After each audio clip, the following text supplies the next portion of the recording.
step inside that octagon is so terrifying. Like the most terrifying. It's a great rush if you win. If you lose, it's the worst thing in your life.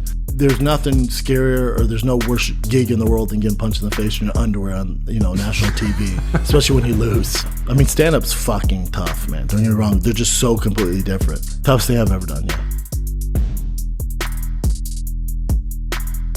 What's going on, everybody? Welcome back to another episode of Travis Makes Friends. Today, I am making friends with Brendan Schaub. Brendan, what's up, dude? What's up, friend? Hey, thanks for joining me. We'll see if we're friends after this interview. It's really the true Travis tries to make friends and stay friends. That should be more what the show Yes. is called. It's kind of a mouthful, though. So. Yes, I could use some more friends, though, so let's do it. Well, there we go. Yeah, well, we're both here now. So let's go back in time, man. Everybody knows you for who you are today, and everybody that follows you basically watches all the stuff that you put out on several podcasts. Yes, too much. But it's a lot of good stuff. I have psoriasis. It's a lot of good stuff, though. It's a lot of good stuff. Yeah. I mean, obviously, or you wouldn't continue to do it. Correct. Nobody would continue to listen to it if it wasn't good. Fair point. Yeah. It's up for debate. Yeah. But I want to know why, I find that it's pretty rare that you talk to, 9-year-old Brendan Schaub and go, what do you want to be when you grow up? And he's like, I want to be a celebrity podcaster. Sure. So let's go back in time to then. 9-year-old Brendan Schaub. Set the scene for me, man. 9-year-old Brendan Schaub. Yeah, I'm in Aurora, Colorado, predominantly black neighborhood.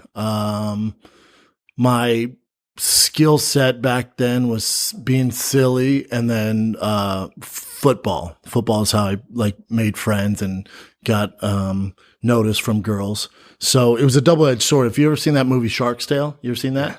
So I'm a great white, but I feel like a dolphin. So I have the great white skills, but my personality is of a dolphin. I don't want to be a great white. Yeah. But the only way I could survive in my neighborhood was by being the great white that I became. So my mom always gravitated towards me doing, acting and comedy. And, Saturday Night Live was like our North Star. Still is. Still my goal to host like that Saturday young, Night. she was... That young, it was Robin Williams. My heroes growing up were Jim Carrey, Adam Sandler. And then on the football side, it was Junior Seau and Steve Atwater and Dan Marino and stuff. So what position did you play?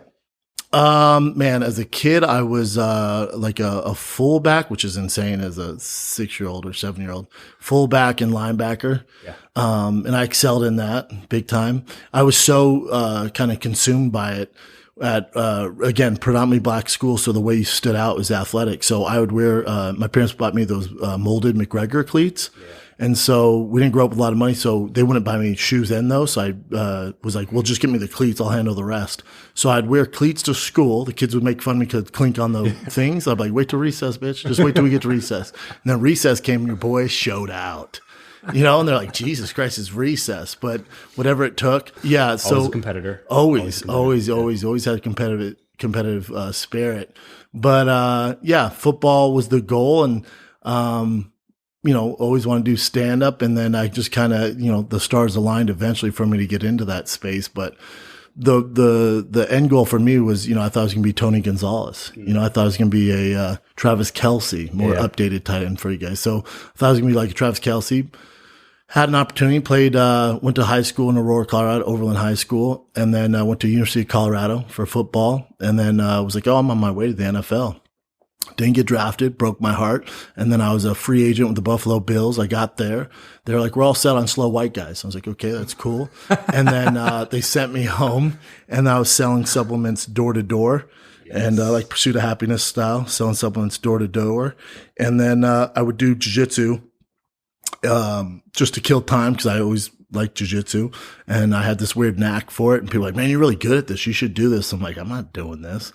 And then I went to a gym. I was doing jiu-jitsu at the gym, but it was like a fight gym. This is before the UFC was really big. And it was Nate Marquardt's gym. And I was rolling. Nate goes, you don't have any big guys to roll with, so you're not going to get much better if you keep going with small guys. He goes, on Thursday, a guy named Shane Carwin's coming in, and you guys would be great, training partners. And I was like, okay. And Shane has a extensive wrestling background. I think he was a Division II national champ. So you didn't do any of that in high school? None of it. No, I played football, lacrosse. That was my thing. So Shane comes in that Thursday. I'm waiting. I'm like, oh, it'd be cool to have a bigger guy to roll with because not a lot of big guys. And Shane Carwin came in at the time. I think he had one professional MMA fight, and we just hit it off right away. And then went to dinner, and he's like, man, when are you gonna come back? I'm like, you tell me your schedule. And then me and him just kept training together. And he was getting ready for a fight. I went and cornered him in Jackson, Mississippi, for his second MMA fight. And then he was like, man, I need somebody to spar with. And I was like, oh, I'll do it. We're training jiu-jitsu.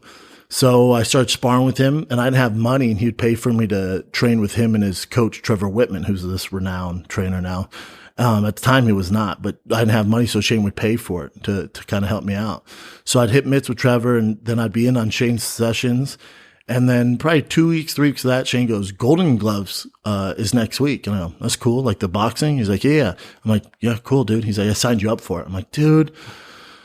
So he signed me up for it. And then I remember I went to that. And then it was a whole tournament. It's like the biggest amateur boxing tournament. I ended up winning that all knockouts. It was kind of unheard of in that amateur space. Wow. Yeah, and then that was, my dad came to the finals, and my dad was like, what are you doing? Like, I have a double degree from University of Colorado. He went in sociology and business. My dad's like, use your degree, man. This is ridiculous. And I told him, I said, come to the finals of Golden Gloves. If I win that, you got to support me. He's like, okay, fine. And I fought this military guy who's, 6'8", this giant black dude, and ended up knocking him out in the second round. And then after that, just boxing with headgear on. So it's kind of unheard of to have knockouts. Yeah, so after that, my dad was like, okay, maybe you can do this. And then I would say a year and a half after that, I got invited to the Ultimate Fighter. Okay. Made to the finale on that in the Ultimate Fighter House season 10 with Kimbo and Roy Nelson. And the next thing you know, I did not ask for this. This was not the dream. It's just the path I went down. Next thing you know, I'm in the UFC. Shortly after that, I'm fighting Gabriel Gonzaga, Anaheim on a big pay-per-view. I beat him. And then I fight Mirko Krokop, who was like one of my heroes when I was in the sport. Ended up knocking him out, and I'm ranked in the top 10. I just remember sitting back there like, what the fuck is happening right now? No shit. Like, I don't enjoy this. It's not what I want to do with my life. But I felt like I was like pigeonholed. Like, well, this is I'm what really good at this. Like this way, but just because you're good at something doesn't mean you have to do it. And my dad always told me, like, you don't have to do it. Yeah. So I just remember just being like, man, this just isn't what I want to do with my life. But it gave me, I wouldn't change anything. It did give me a platform, and the lessons I learned through, and the friends I've made and the connections I've made. Like, I wouldn't change anything. Back when you're selling supplements door to door, how long did you do that? 3 years. So you did that while you were training? While I was training, yeah. Okay. That was like the way you're making money. Yeah. And they would let me off to train sometimes because the pro training would be at 2 in the afternoon. I'd be like, can I please go? And they'd let me off. And then eventually that started to become a problem. But I didn't have crazy bills. I remember when I was the Ultimate Fighter, I left my truck at my brother's house, got repoed because I wasn't making the payments on it. I was living with my brother. What lessons do you think you took from knocking doors and selling stuff for 3 years? That's a long time. So background, I did door-to-door sales for 6 or 7 years. Hell yeah. 5 different products, different companies, recruited, trained, hired, everything in the door-to-door industry. And so anytime somebody says they did door-to-door, most of the time it's like, oh, I did a summer job thing. I did it for 6 weeks and I quit. No. It's like, you do door-to-door for anything longer than 1 or 2 months. It's like, you gotta figure some shit out. Yeah, it's like Pursuit of Happiness. You got your briefcase, feel like a dumbass. You don't know who you went. I was selling supplements door to door, so it's like you knock on the door, some old lady answers, like, "What do we have in the repertoire that I can sell to this old lady?" You know. So, I would think.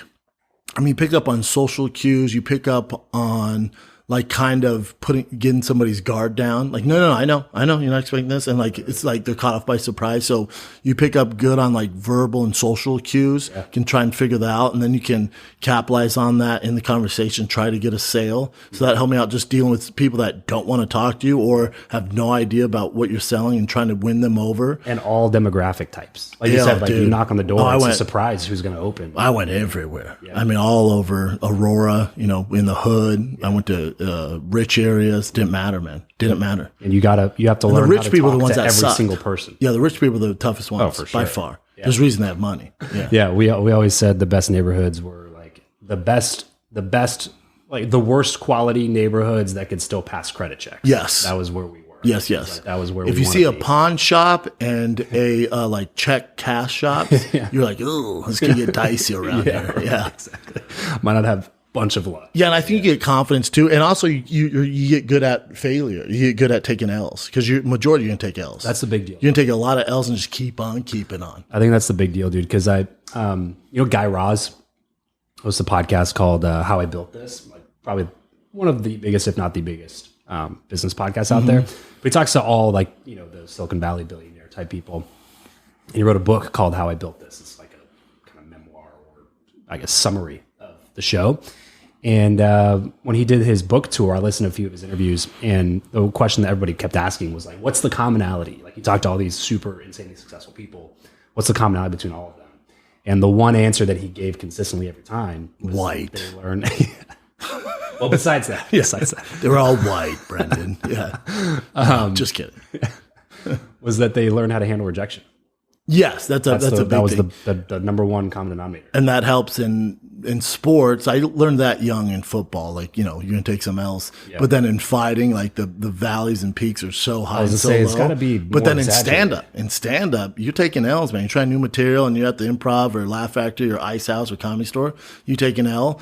It takes a special kind of person, especially early on in my career, when you take that L to not get too down on yourself and get back on stage and keep going, keep pursuing. So you had this really unique situation that I think not a lot of people really gave you credit for, which was that you already had the platform before you switched, right? So like when a lot of people get into stand up from whatever they were in before, it wasn't a big, like they're switching from being, an insurance salesman in Iowa to like being in stand up. Or the other thing would be, which is the typical thing is like an NBA player retires, he's an analyst. A fighter retires, he's an analyst. Sure. Or he opens a gym. Like that's the traditional path. Right. That's like the pivot, the traditional. That pivot. Is not for me. But from like fighting professionally to going into stand up is a completely different pivot. Upsets a lot of people. Yeah, and you're starting, especially in that world, right? Because you have people that have been taking L's on stage for 18 fucking years, and then they see like a newbie coming up, and then you get platformed. It's like totally understand. Screw that guy. Totally understand it. Have no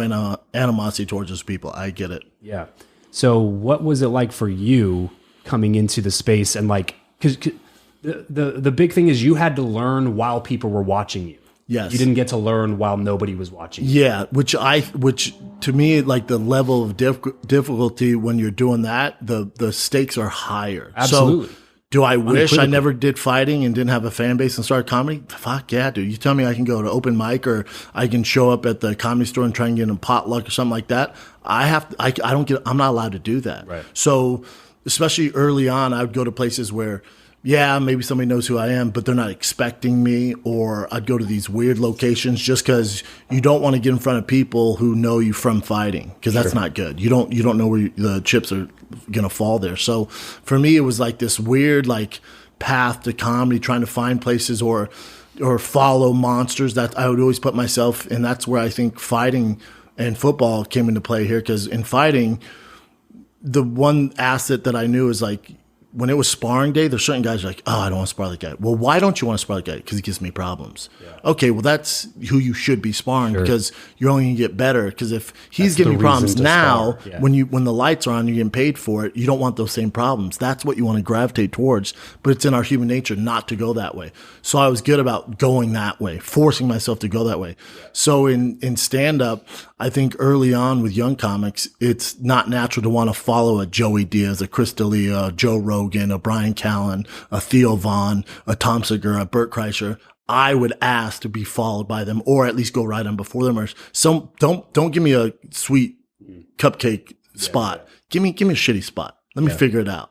So I think that's where my path has been different. Now you could say, oh, the reason he makes money touring is because he had a fan base prior. I haven't fought in 9 years, man.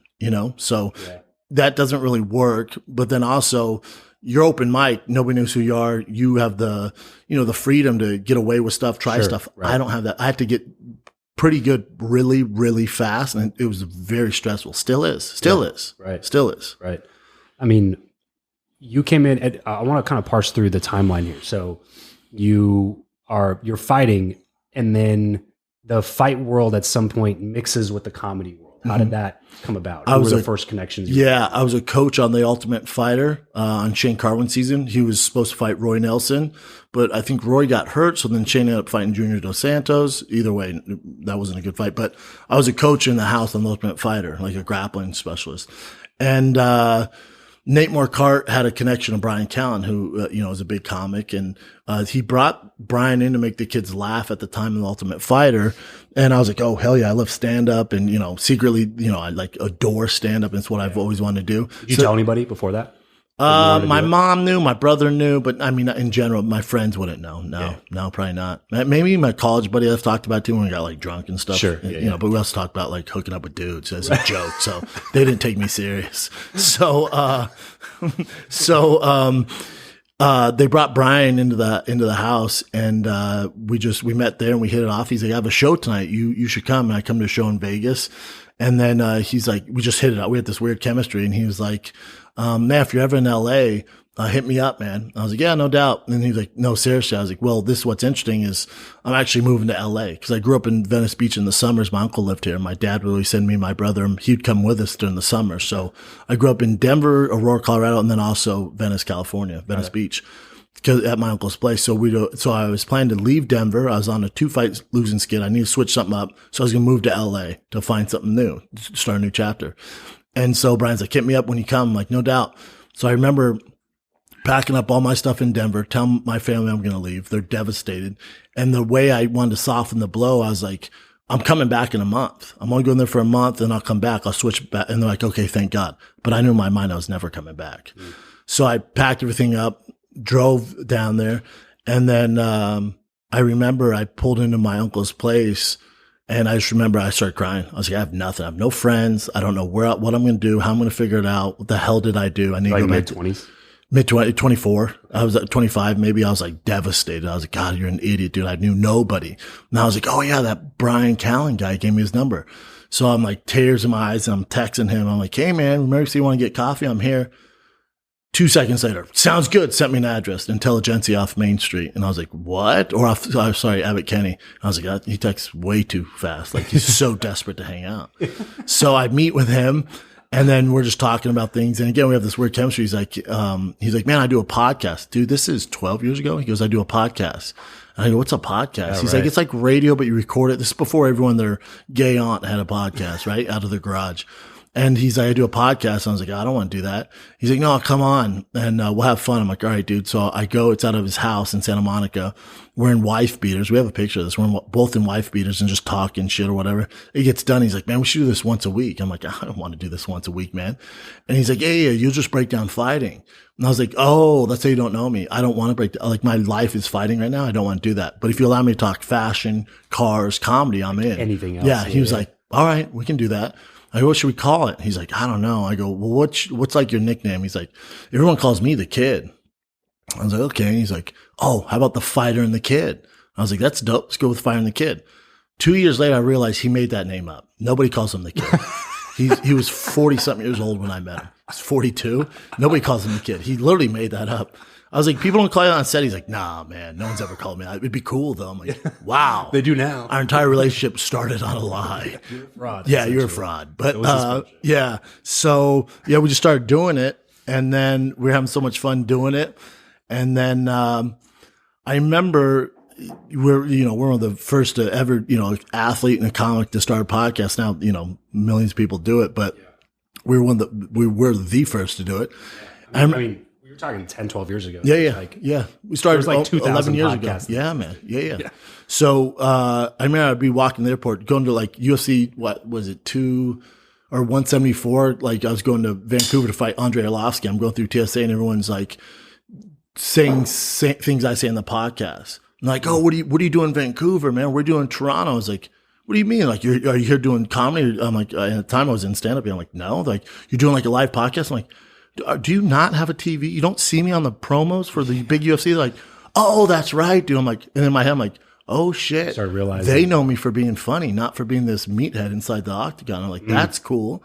And then, so we kept doing it, even though I was fighting. And then, at the time, We just started to get ads, you know, for the first, 3-4 years, we weren't making any money. But then the ad money started rolling in. And I remember. Wait, hang on. Go ahead. Say that one more time. How long you were not making money? Probably 3-4 years. Yeah. This is what, dude, I'm sorry to cut you off here. I just have to step in because like we produce podcasts, we coach people on podcasts, we teach podcasting. We have a marketing agency that does all things in the podcast space. And that's one of the things that people always talk about. It's like they want instant money. They want to make money. No. It's like, okay. And I tell people, give it 2-3 years and see if you still want to do it for free. Correct. And then if you still want to do it for free after that, then you might make money in another 2 or 3 years after that. Yeah, we never started the podcast to make money. I've never done it. I didn't start stand up to make money. I didn't start any podcast to make money. Which is why you're making money at it now. Maybe, yeah. Maybe I've never done anything just like, oh, this is just for the dollars. Right. Like I didn't start my whiskey because I want to turn into Conor McGregor. I did it because I love whiskey, you know? So anything I do, it has to be organic. You can't force me to do anything now. Nothing. So yeah, with the podcast, even with stand up, like money, it was great. You're going to pay me to do it. I would do it anyway. Sure. So it's great. But I remember we got our first like major check for doing podcasting at the time we were with Fox. I got the first major check. And then I also had my check on the counter. I was living at 800 square foot apartment in Marina Del Rey with my girl, my wife now. And we had the 2 checks sitting there, and the check for being this silly dumbass compared to the check of getting punched in the face was way more. I was like, figure it out, dude. I was like, oh, I'm done. I'm out of here. So I just ran with podcasting after that. And then that was the last fight.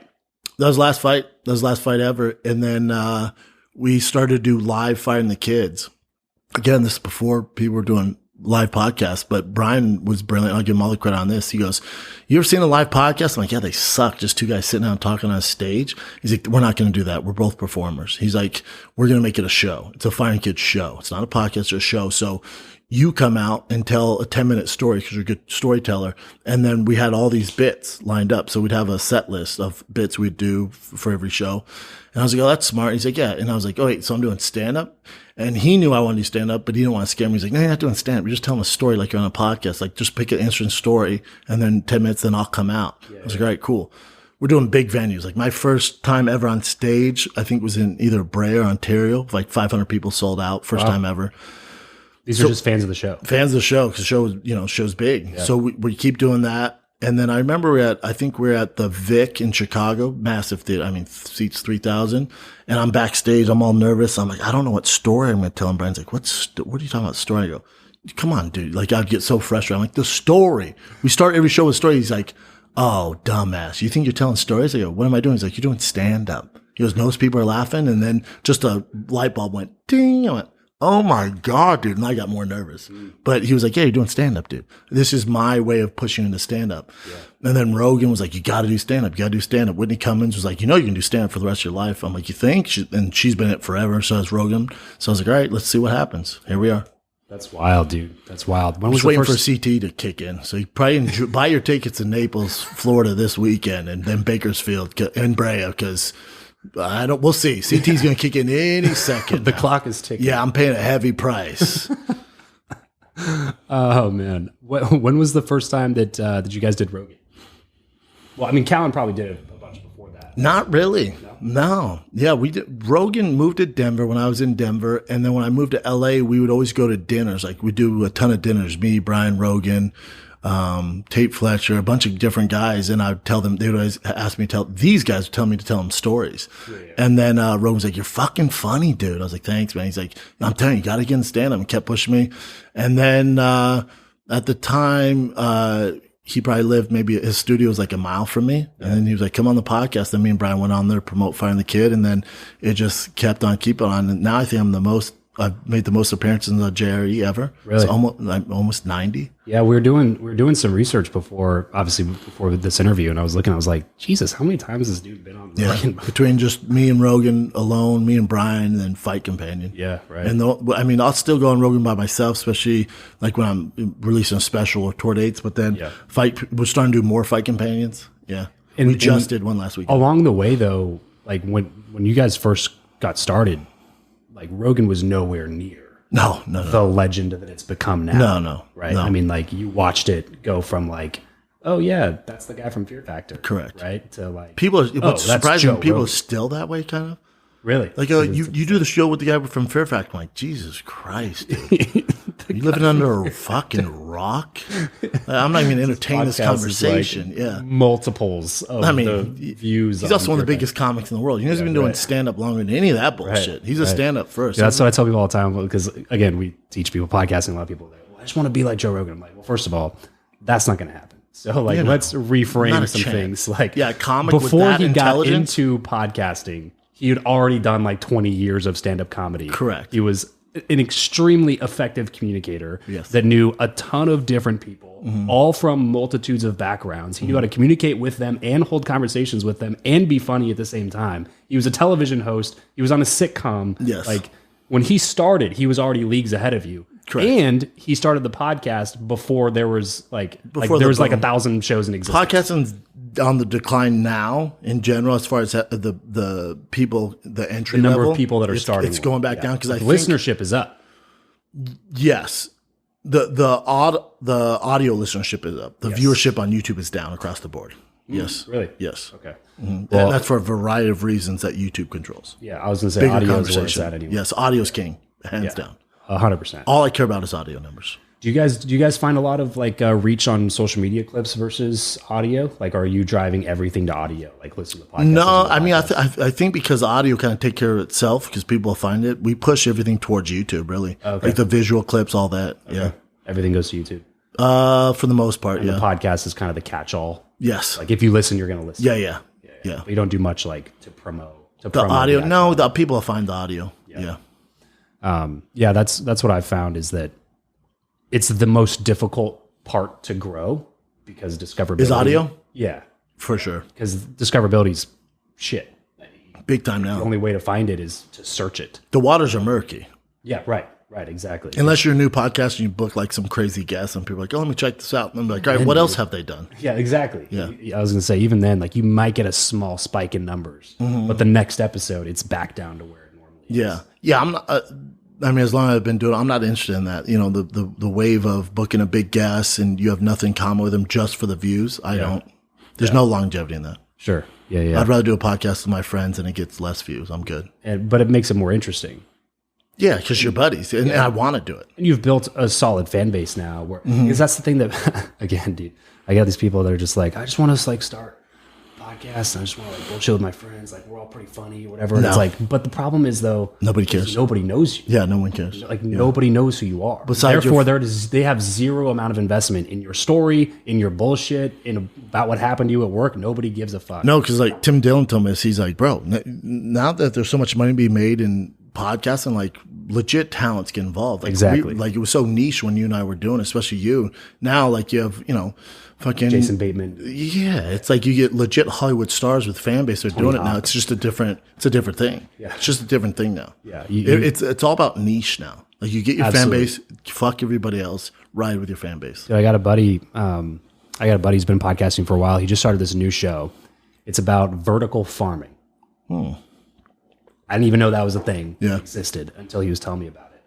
It does not get a ton of traction, obviously. It's a podcast. Unless you're a farmer. I bet for farming, he crushes But if you're a vertical farmer, that's the only show that exists. Yeah. So you listen to it. All 14 of them are crunk every Monday. His first 2 seasons, he released 2 seasons, and he sold sponsorships on all of them. He made $70,000 on sponsorships for his first 2 seasons with a minimal amount of downloads.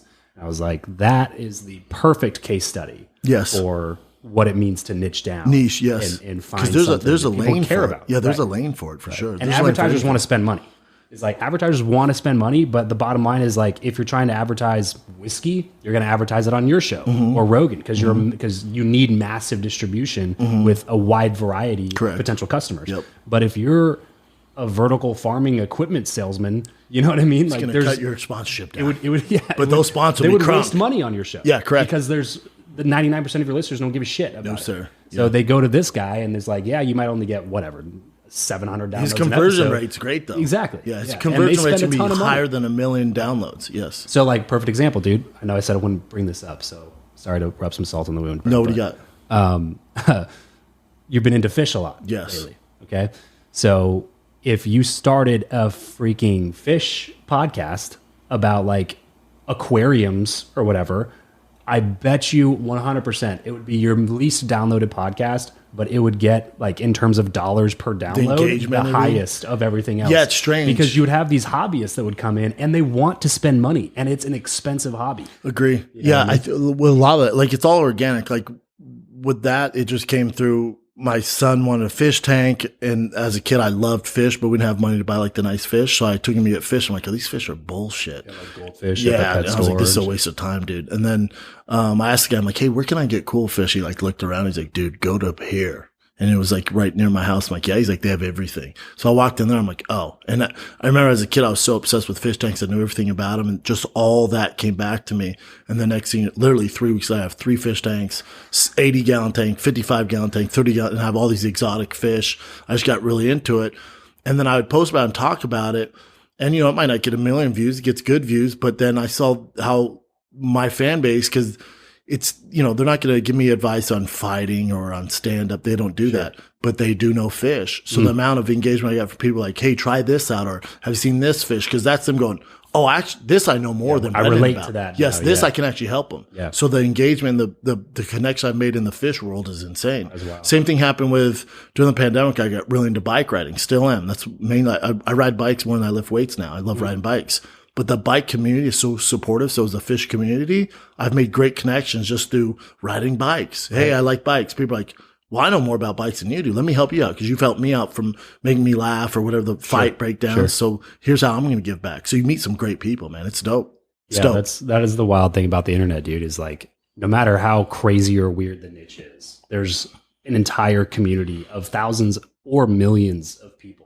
And that are interested in that same thing. And they know their shit, man. Right. Yeah. Right. Yeah. That's what I love about the podcasting space, dude, is that when I go to, like, a podcast conference, I do a lot of, like, events and conferences and stuff like that. And how long have you been doing it? 6 years, almost 6 years. And in the business world, it's basically the same group of people because everybody's there for business, you know? So, like, the personality types are similar. The types of people are very similar. But you go to, like, a podcasting event and they're a lot of fun, dude, because everybody that's there, the only thing that unites them is the medium through which they get their message out. Yep. But the, like, industries are vast. Like I said, anything from vertical farming for sure to business to comedy. It's just like, wow, the just pure spectrum of folks that exist in this world. Yep. Just the only thing that unites us is the way that we talk. Yep. I think the kind of the perspective on podcasting is changing too, because the Rogan deal, they see how much money he's getting. Like, my dad forever be like, are you even making money doing this? I'm like, oh, dad. Oh, dad. You know, so it's like now it's changed a little bit because they see like Caller Daddy and Dak Shepard and Armchair Expert. Like, no one really knows the finances of a podcast. Right. Right. No, that Rogan deal, you know, Smartless, Wondery, Gimlet, all these, like, networks and stuff that are being picked up. Like, it's when those first checks were signed, it's like they called the price of what a podcast. It changed the game, and I'm glad those guys got paid. I don't know if it changed for the better, because then you get this influx of dumbasses. Totally. And so now, because there's no the level of entry is so minimum. When a camera, if you want to be on YouTube, but really just need, because audio's king, you just need 2 mics, and so knows what the fuck they're doing. Right. So the level of entry is so low, so everyone can do it. Yep. So it just it makes the waters a little muddy. That's always the saying, dude. But talent always rises to the top. Always, right, exactly. Always. Yeah, there's always room for the best. Yes. In every situation. It's just, you know, I think people underestimate what it takes to become the best at something. Yes. Especially somebody who's never been the best at anything. Yes. You know, like you take somebody who's just been, like, in complacent mediocrity for their entire life and then give them a microphone. Yeah. They're just going to sink to the middle again. Yeah, you're not going to blame like Joe everybody Rogan. else. Yeah, right. Yeah, I'm blaming everybody. Yeah, I think, and that's where, you know, me and Bryan were perfect, because Bryan's not a business guy really. Like, he's a comic and actor. So people tell him what to do. He gets a script or comedy. It's on his, on his time. So with the podcast, I brought the business side to it, because he would come late, or whoever it was. If we had a guest and they were late, I took it as such disrespect, because I was like, I tell all new podcasters like this, treat it like you work for ESPN, or treat it like you work for HBO. It should come out the exact same time every single fucking week. Yeah. It shouldn't come out a day later and people don't know when it comes out. It comes out the exact fucking time. Yep. So people can depend on you. Because if it's coming out maybe a Tuesday, maybe a Thursday, you're not taking it serious. Right. So I treat it like because I've worked for, Bryan Bravo. I worked for I've worked for ESPN. I've worked for Fox. I worked for Showtime for all these years. So it's like I treat my business the exact same way that when I was an employee of those businesses. Yeah. Don't disrespect me, man. Well, it's the people that do it by the seat of their pants, you know? It's, you can't compete. Exactly. That's the problem. Can't compete. It's never going to gain any traction. No, you're competing with the best of the best, man. It's like 90% of starting, like the reason to start a podcast is to build trust with a group of people. Mm-hmm. That's called an audience. Mm-hmm. Like an audience is a group of people who like Brendan so much that they want to tune in to listen to what's going on. You're like, that's just a wild thing to think of. Wild. In general. It's like there's this number of people that care about what's going on in my life enough to tune in on a weekly basis. Every week, that's crazy. Just you bullshitting. I don't think there's a better medium because, like, acting like I don't know fuck all about Leonardo DiCaprio. Well, right, exactly. I know he says he's into. You think you know him. I know he says he's into, like global warming, but flies around in private jets. Yeah, like I know he's into chicks and making dope movies. I don't know that fucking guy. Right.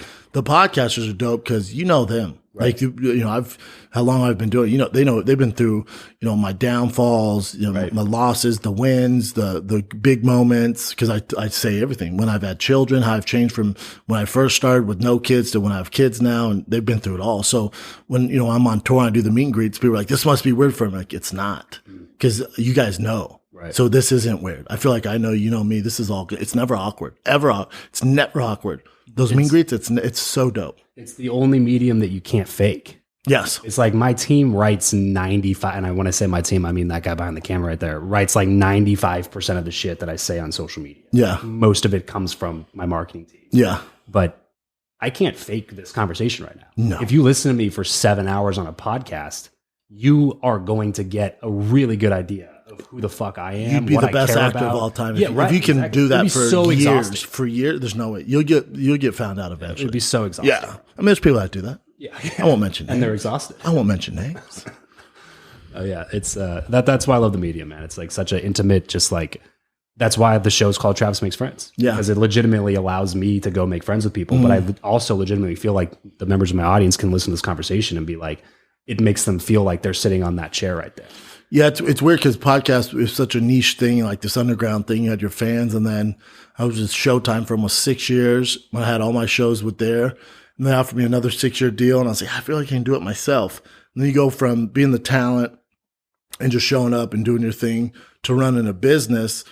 And don't get me wrong, I'm still having fun, but when it's so business, it takes the fun away. And I remember my dad was like, be careful, man. Like you're going to different territory now. Cause now before you just be this silly guy and could do everything. And now you got to worry about the overhead, the employees. Now you're a boss. He's like, so you're adding that to your plate. And I'm like, I can handle it.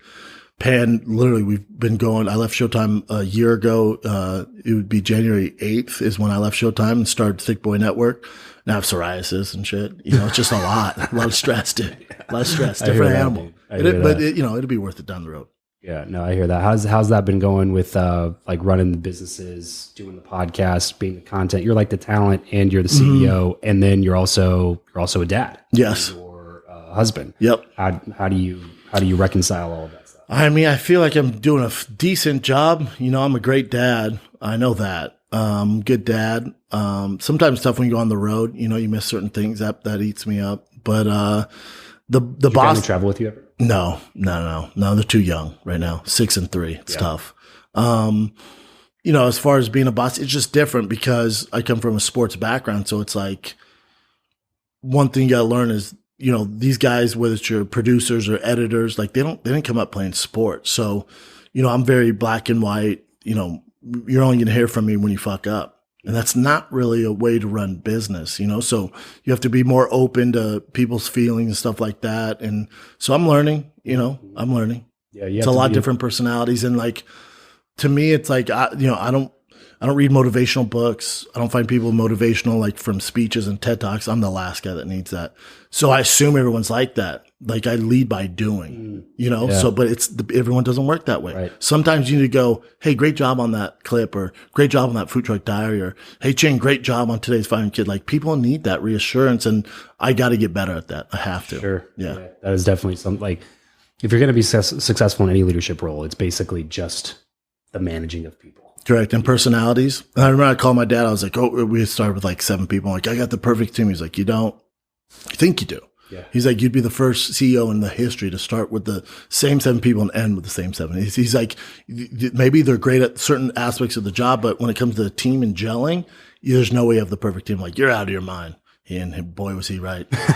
My God, was Papa right. I was going to say, it sounds like Dad's a good sounding board for you. Yeah. My dad, came from nothing, self-made and hustles. He's where I get my work ethic from. What does he do? He was a computer programmer, still is, but he's the first to come up with like high level, government encrypted emails for the government and like banks. Oh, wow. He sold that software when I was like, I don't know, 11 or 12. Wow. I think. Yeah. Good for him. Yeah. Completely self-made. Completely self-made. Yes. Wow. And my brother's a computer, programmer too. And then also my tour manager. Any other, siblings? Nope, just me and my older brother. But my brother's my tour manager, so I see him on every road date. He's with me, selling merch, selling whiskey. Did he do a bunch of sports or athletics as well? Not really. He'd play basketball somewhat. I remember he used to cry at night because he wasn't black. Yeah, which is weird. And then not really. He playing basketball. Yeah, he had a troubled childhood. He had a lot of anger issues and was like, got really bad grades and somehow got into Colorado State and then flourished there, finished with, A's and B's and went on to work for Microsoft Computer. Smart guy. I'm the dumbest one in the family by far. Not even close. And that's why you went to boxing. Correct. Even then my dad's like, what are you doing? Like, this is not for you. I was like, we'll see. What about your kids? Do you have any thought about what they're going to do? Like, do you feel like you're going to push them into sports or athletics? Sports is good. Or anything? Comedy, they'll have to find that on their own. I mean, obviously I can help them out with certain things, but when it comes to sports, I do want to play sports. The chance of making it to the NFL or NBA are not good, and the chance of making the UFC, I don't want them to fight. I have no control. When they get older, you have no control. Sure. They gravitate towards it because I watch everything. So, so they'll watch it. So they love to wrestle and stuff like that. I take my son to jiu-jitsu after this. He excels in jiu-jitsu. I'm like, oh, fuck. But, there's not much you can do. Like if they have the knack for it, they're going to do it, so I can definitely give them some tips to here and there, but I just want them to get involved in sports at a young age because it's black and white. There's no politics involved with football or jiu-jitsu or wrestling. It's very black and white. It doesn't matter how much money your dad has or how much money his dad has. The best play. Right. So I want them to learn that and discipline and hard work, and they're going to take some L's along the way, but I think it's a great lesson in life. Absolutely, dude. Yeah. It's so almost... I'm not like, this dictator dad, like you got to play sports. If they want to be paying us, great. As long as they have a passion, because when a young man or woman doesn't have passion, that's when they get in trouble. Sure. So as whatever they're into, I'm going to ride with it. I don't care what it is. That's kind of what, what Callen and I were talking about. He was just like, my best advice to young people is like, learn a skill, whatever skill it is. I wouldn't say skill, just find something you're interested in and run with it. Yeah, but try to get good at something. Sure. Is the point. It's like, have something to strive for. Have something that makes you want to get up and work hard at something. Just find your passion and run with it. Yeah. As long as you can. Yeah, and see where it takes you. And you'll find something else off of it. Maybe you're not, the next freaking, Jerry Seinfeld, but then you start doing podcasts. Like, actually, I want to be the guy behind the camera. You get different perspectives. You never know where it's going to take you, but fucking run with it. Yeah. Don't have a plan B. The medium of podcasting seemed to be kind of like where you found your opportunity a little bit, at least, right? I mean, like you have because I put my shows now. How many shows are you a host on, and then how many shows are part of the network? Let's see. So we have Fire and the Kid. We have the Golden Hour, formerly known as King of the Sting. So Fire and the Kid's me and Bryan Callen. Golden Hour is me, Chris D'Elia, Eric Griffin. We have Shop Show, which is just me. We have Food Truck Diaries, which is me and another fighter. And then we have the Cowbass Fight Companion. So we have 5 shows on the network. Yeah. Keeps you busy. Yeah. I got to find a way to eventually cut it down. I'm not sure how much I can be a CEO, like president of Thick Boy, and the talent and stand up and all this and be a good dad and good husband. I told my girls, how long you think you can do this? Especially when I got my psoriasis. I'm like, at this level I'm working at, maybe another 2-3 years before I got to make some changes. So we'll see where it goes. What do you think the next move is? I don't know. I don't know. Rob Dyrdek's a good buddy. When he came, he did the show and he's like, all right, he's like, see the network. And Rob's talent, obviously ridiculousness. He crushed on that, but Rob flips businesses and invests in businesses. He's the best. We had him on the show. He's the best. And he was just like, what's the plan? And he's like, I'm looking, he's like, it's probably worth this much. You could sell it for this. I'm like, Rob, you got to chill. I said, this thick plane, Thick Boy Network, this thick plane, we're just getting off the ground. Yearin's very young. We're just getting off the ground. Let me get to cruising altitude. Let me get some Wi-Fi, and then I'll figure out the plan. But right now, I'm just trying. I got blinders on. I just got to get this thing off the ground, and then I'll figure out, and I'll call you. Is the goal increased viewership on existing shows, or is the goal to continue incubating talent and getting shows off the ground? I think eventually, develop another talent, stuff like that. That's tough to do. And Tom Segura, who's kind of my North Star, he has, Your Mom's House, and he has his network. And he always told me, he goes, you'll find out how tough it is to start a new podcast. He goes, you'll realize that you have to be part of it. Because unless they have a built-in audience, whether it's a former fighter, stand-up comedian, whatever it is, you realize starting a talent from nothing to something is fucking tough, dude. Yeah. And it's not going to be worth your time. At the level you're operating at, it's not worth your time. Yeah, that's the crazy thing to me about what Barstool's been able to do. They seem to be able, they have a built-in audience, though. And they hire talent that they know that audience is going to vibe with, and they're the best at it. And they consistently find good, young talent that they're actually funny. Well, because they're actually interesting. Because one of the upsides of Barstool is they know what's going to work for their audience, and every single person that is up and coming funny wants to work for them. So they have a bigger pool to choose from. Sure. They're great at it. Is that kind of the goal for you? Is that level of media attention? I'd have to bring on some help, which I'll probably do in the next year or two. Yeah, but a president or CEO or something. Maybe where I can back off a little bit in other shows where I don't have to be the talent. Yeah, for sure. That's that's the playbook we're running right now. Is I just submitted an offer letter. We'll see how it goes for a president to come in and run my agency. That'd be great. If I could step back, that'd be great. Because I love doing this exact thing, just going out, meeting interesting people, having fun conversations, and then figuring out how to turn it into money later. Yeah, I would love for someone to come in and do that, because, I could use some help. I'm exhausted. Yeah. No, it's just too much. And the point where I got to, bro, was where I started looking at some of my most productive and wealthy friends, where I was like, this person's doing $300 million this year, and they work less and seem much happier than I am. Yeah. You know what I mean?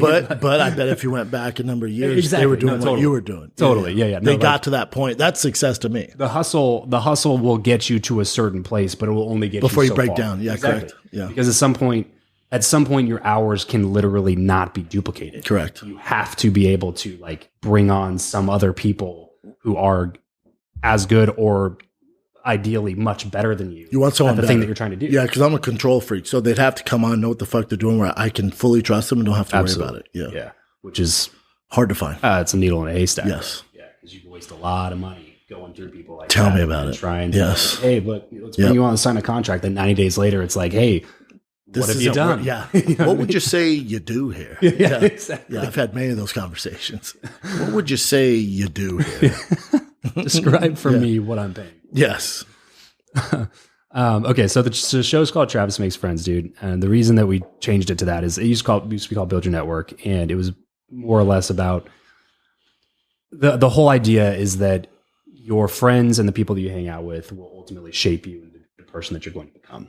Who you get around with, the influences that you put around you will turn you into a new version of yourself, whether it's a positive or you are who you hang out with. Yeah. Sure. That's why some of my son's friends are like, Yeah, absolutely not. Yes. Draw a line on that. Yeah. So we rebranded the show, called it Travis Makes Friends, because I've found the older I get, the more difficult it is to make genuine friendship. When you're a kid, it's just damn so near easy impossible. To make when you're a kid, you're both into Legos. Yeah, right. That's your common. Let's be best friends.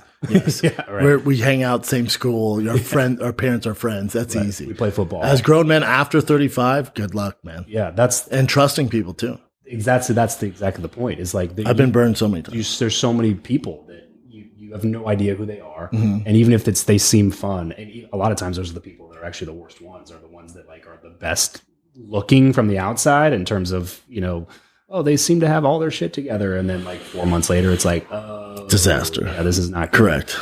How do you view making friends as an adult? Because my thing is it's still an important part of life. We're social creatures, and we. Do you have kids? I do. Yeah. How many? I got 2. What My ages? son is 3. 3.5. My daughter is 2. Nice. It's tough when you're a parent because you'll hang out with other parents. I'm a homebody. I'm in the mindset right now, hashtag no new friends. It's kind of like, I mean, we'll be friends, but other than that, it's tough, man. It's tough. I don't go to dinners. I'm not going to go to your house, watch the ball game or fights. I don't do any of that. I like to be home with my kids, man. So it's like, It's very fair. I have a good group of friends now. It's not a ton of them, smaller circle. Yeah. I have some, people that I talk to were friends, but they're also busy too. So they get it. Right. So if you're that friend that needs a text every morning, or if you call me, I don't call back and you get butt hurt, probably don't need you in my life, man. Yeah. So it's tough. Yeah. It's really tough to make friends. For sure when you have kids, dude, because it's like you said, it's different. It's a different ballgame. Like I had somebody, a good friend of mine, invited me over to their house for the Super Bowl yesterday.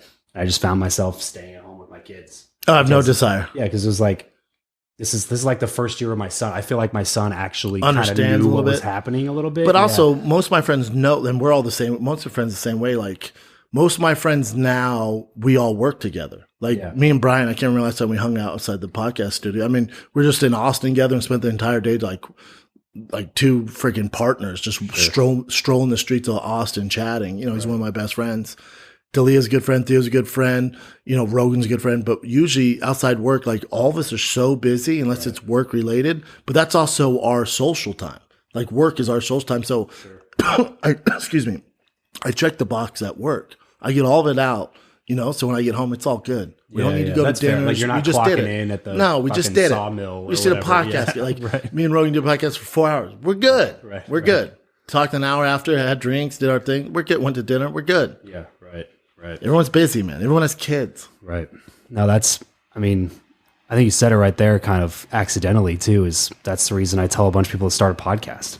I tell a lot of like grown ass adults just like, you just start a podcast, even if it gets 0 listeners. Yeah. Just because it gives you an excuse to go out and connect with interesting people. For sure that you would normally never would. Yeah. And you're building rapport around typically like a common area of interest because your show is going to be about whatever, like we just had Andy Stump on and he's talking about gun control. I don't know fuck all about guns. I was into it though, I was like, hell yeah, dude. I don't know. Whatever you say. Yeah, hell yeah, man. Let's storm the Capitol. I don't know. Yeah, dude. So that's what I would tell people is like start a podcast, go to events, find people that are interested in the same stuff that you're interested in. Yeah, it's because I haven't done a lot of other people's podcasts. I just recently started doing other podcasts, but like gets me out of my comfort zone. Like I usually have a really strict schedule. I do my 2 shows on Monday, pick my kids up from school, but it's good every now and then get out of my comfort zone. Like I met you, you're a good dude. We have similar interests. We're going to get a timeshare together. Might hook up. I don't know. Yeah. We'll see. But it's like, it's good to also get out of your comfort zone too. So don't get me wrong. Like I'm a homebody, wife and kids. If I'm not working outside, that's tough to get me out of the house, but it's also good to do stuff like this. I got to get better at getting out of my comfort zone. How long you and the wife been together? Shit, man. Over 10 years. Wow. I mean, we were dating them, married, but dating around, right 10 years now, I think. How's this whole thing been for her? Like the transition? I mean, because obviously she's been with you since before any of this. Yeah, she was in that 800 square foot apartment I was leasing when I was fighting the UFC with no money, sleeping on the ground, and watching. The only thing I had was an iPad. I was like, you want to watch a movie? She's like, you don't have a TV. I'm like, I have an iPad. You have an iPad holder? Yeah. Like, no, it was me the whole time. Like there, and I put a pillow and propped it up. She's like, this is so ghetto. I'm like, shut up. Enjoy McDonald's. Yeah, but she's been with me since that to where we're at now. So. She's a loyal woman. She's great. I think it's a lot for her because she didn't sign up for this. Sure. Exactly. I don't think she thought it was going to become what it has, and being on the road and stuff like that, especially with 2 kids. So it's a lot. Credit to her. I'm difficult to deal with, man. 100%. Yeah. 100%. You gotta be a little bit crazy to pull all this shit off. So she has her hands full. You got any, God bless her. You got any, relationship advice for people? Ooh, I mean, relationship from my perspective, like, don't forget it's not all about work. You still got to put the time in at home and make them a priority. You don't want to forget about, what got you to the dance. You've had this great supporting group, so you don't want to leave them behind because they're the ones you need to worry about. So it's like, I had a buddy who was like, oh, let's go to Miami and we'll do this content with Tekashi 6ix9ine. I was like, first of all, I'm 39 years old. I got kids. I'm not flying to Miami to do a TikTok with Tekashi 6ix9ine. It's like, I got to be home, man. If it's not really important, and, you know, paying my mortgage, I'm probably not coming, man. Yeah. You know? Right. Especially not for that. No. But the good thing is, like, all my close friends, they're the same as me. Yeah. We're still really close. And when we work together, that's our social hour. But it's like, it's rare, you know, they'll be like, hey, you want to come over tonight for some beers? I don't think I've ever had a friend. I've never asked a friend, what? Excuse me, sir? Excuse me? For what? You know? Yeah, what's your door? Are there podcast reads? Yeah. Is it sponsored by Blue Apron? You know? Is BetterHealth.com sponsoring this hangout? No, then I'm not coming over. Yeah.